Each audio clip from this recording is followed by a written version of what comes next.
Sangrong shala sabrum bekasini monogat amsayo shamsingring nok kotoni noklawa kaisa lukutum panda shonka zakha o lukutum panda phai manjaka MP rebiti kumar tirprate bono karibo o lukutum panda phai manjaka 40 sabrum Vidhan Sabha আচুক থাইনি MLA Shankar রায়নো খবুই 40 sabrum মন্ডলনি Bharatiya Janata পার্টিনি আদংরক o lukutum panda CPIM বদল ইয়াকারে 35 নুখুনি 113 voters BJP ওয়া হাফাইকা বরগনি ইয়াগো ভারতীয় জনতা পার্টিনি বানা ইয়াফারে লামসকা MP Rebati ত্রিপুরাতে এমএলএ শঙ্কর রায় ও লুকুতুম পান্ডব কবামা লুকু রগ্ন ফাইমানি মকল খুতত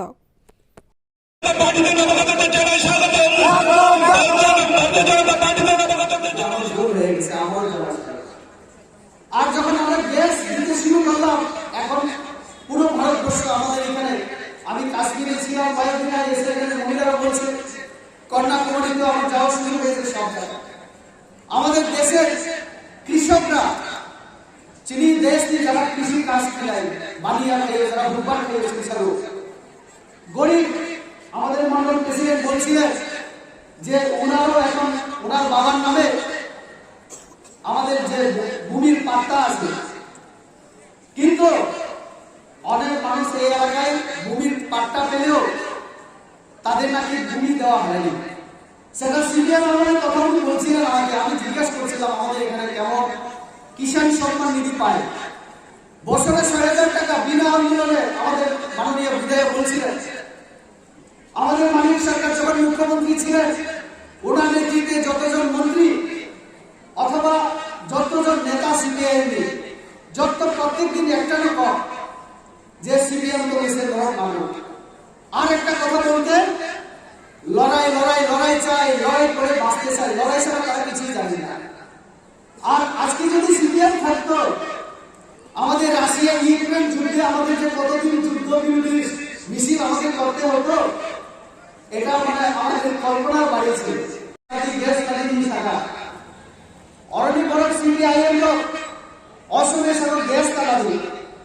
গ্যাস দিয়ে সিলিন্ডার হাতে কিনাই বিজেপির গরম জ্বালানোর চেষ্টা করেছে আমরা যখন গ্যাস ফ্রি কানেকশন দেওয়ার জন্য বলেছিলাম সিপিএমরা বোঝানোর চেষ্টা করেছিল যে তোমরা গ্যাস দেবে না বিজেপি গ্যাস সিলিন্ডার দিয়ে মানুষকে মারতে চায়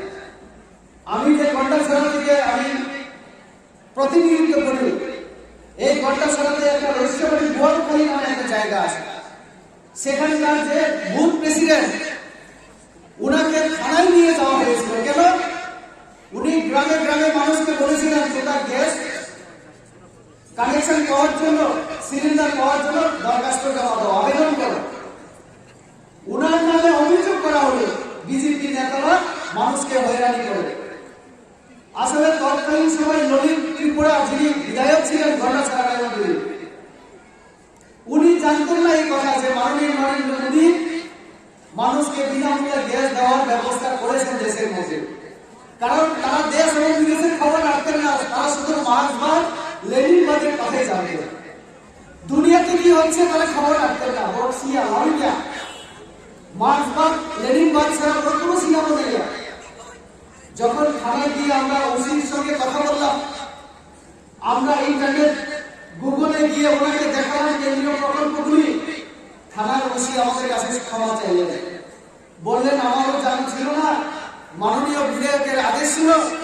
যে মানুষকে চিটিং বাজি করছে মানে চিটিং করা মানে কি ফুড টোয়েন্টি মেলে আমরা আর পিসি দ্বারা আমাদের এখানে পুলিশ অফিসাররা আসেন কেউ যদি মানুষকে ঠকায় তাহলে তার নামে যে কেস দ্বারা করা হয় সেটা হচ্ছে 420 ফুড টোয়েন্টি মেলে আমরা সেই ধারা লাগানোর চেষ্টা করা হয়েছিল যে বিজেপি নেতারা ফুড টোয়েন্টি মোতাবেক মানুষকে ঠকায় ত্রিপুরা রাজ্যের মানুষকে গৃহহীন যারা গরিব যারা তাদেরকে 40 থেকে 45 হাজার মানুষকে গড় দেওয়ার ব্যবস্থা হয়েছে অর্থাৎ প্রধানমন্ত্রী আবাস যোজনায় গড় দেওয়ার সক্ষম হয়েছে আমাদের নরেন্দ্র মোদীজি এবং আমাদের রাজ্য সরকার এই রাজ্যে প্রতিষ্ঠিত হওয়ার পরে শুধু একদিনে পুরো ত্রিপুরা রাজ্যে আমাদের মনে আছে চিনি পাঠাতো 1,47,000 প্রধানমন্ত্রী আবাস যোজনায় আমরা গড়ের টাকা আমরা ব্যবস্থা করেছি শুধু একদিনে 25 বছরে যেখানে 45,000 গড় আর নরেন্দ্র মোদী আমাদের সরকার আসার পরে শুধু একদিনে 45,000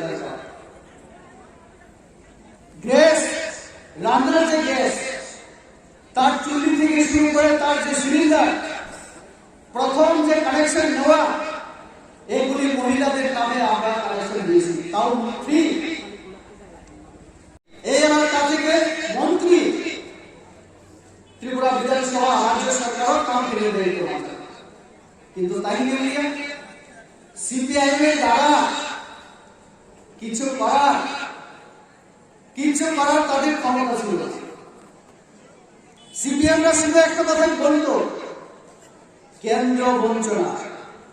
কেন্দ্রীয় সরকার দেয় না। আর যেগুলি কিছুটা কাজ হয়েছিল তার পুরো ক্রেডিট তারা নেওয়ার চেষ্টা করত। সব সময় কেন্দ্র বিরোধী স্লোগান করে। আপনি বলিল কেন্দ্রীয় সরকার অনেক কিছু আমাদের পর বড় বড় কাম থেকে উন্নয়ন ফেলে এবং চিনি সরকার ফাইনাল করে যখন আমাদের নরেন্দ্র মোদীজি প্রধানমন্ত্রী হলেন এবং আমাদের রাজ্যে আমাদের সরকার গঠিত হলো, তখন থেকে আমরা তো বলি 2 ইঞ্জিন আমাদের এই রাজ্যের উন্নয়ন হতে শুরু হয়েছে। যেভাবে উন্নয়ন দ্রুত গতিতে হওয়ার কথা, যেভাবে খুব স্পিড উন্নয়ন হওয়ার আমাদের ক্ষমতা বলতে না। যেমন আমি যদি একটা উদাহরণ দিই আপনারা বুঝতে পারবেন।